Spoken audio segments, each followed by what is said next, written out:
Now, 5 minutes with Farwell, where your business comes first. Well, I'm Larry Fedoruk, sitting in for Mike today. Hopefully Mike's feeling better and back tomorrow. On our spotlight here, welcome our guest, Faisal Susiwala. He is broker of record, Remax Twin City, Faisal Susiwala Realty. Joining us once again. Hey, Faisal, how are you? I'm fine, thanks. How are you? Excellent. Thanks for joining us once again.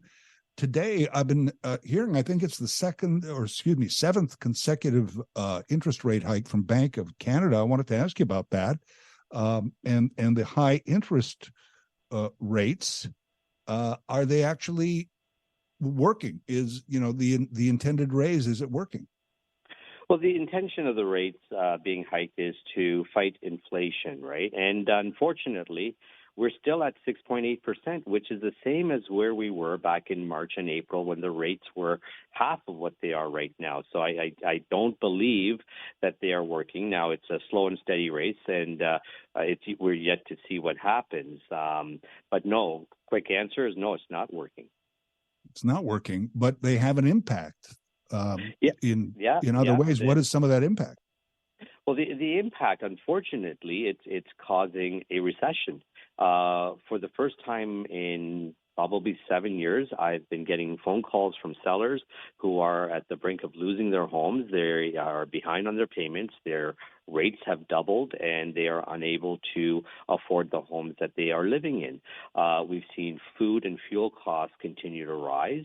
So it's really the opposite reaction, because inflationary measures to curb inflation here is to lower the cost of food and lower the demand so that things come back to a normal price, whatever that may be. Right. But I mean, and I hear the stories all the time, too, from people who are already fighting inflation, suddenly having to redo a mortgage and pay more. Exactly. That's exactly what's happening. So was that the primary objective, just fighting inflation, or were there other objectives here in the well, it was to get inflation down to 2%. And we've seen this happen in the 70s and 80s, that the interest rate has to be significantly higher than the inflation rate in order to get inflation down, which would be a catastrophic measure. But we've seen growth slow down in the third quarter. Consumptions of goods have decreased substantially, but there's still no impact on the inflation rate.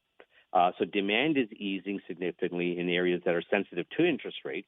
Like housing resale housing has gone down. We're seeing a slowdown in demand for services like food, beverage, accommodation. All of that has started to go down.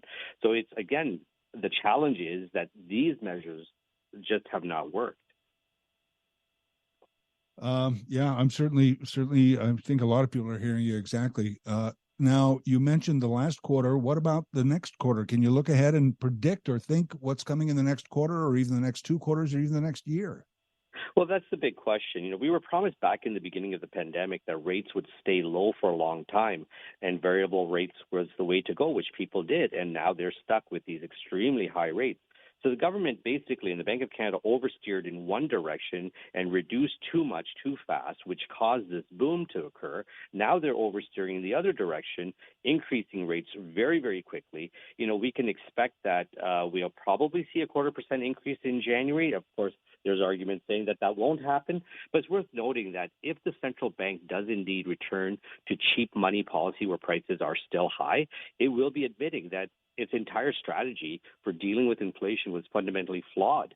So, Mr. Tiff Macklem, can he afford this admission? Can he say that he was wrong? It's a tricky question.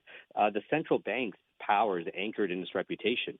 If it reveals itself to be unable or unwilling to effectively fight inflation, it risks losing its reputation as an effective monetary authority. So now we're seeing some backpedaling, I think, that will happen. But, Macklem has stated that he uses words like resolute, that he is resolute in this fight.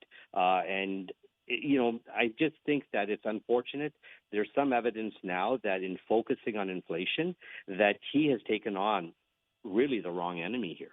And I don't know what the right enemy is, but I don't think that rising interest rates to fight inflation is the right answer right now.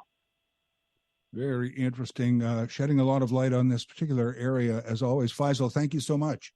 My pleasure. Great talking to you. You as well. Faisal Susiwala is broker of record, Remax Twin City, Faisal Susiwala Realty. The local business spotlight, where your business comes first on City News 570.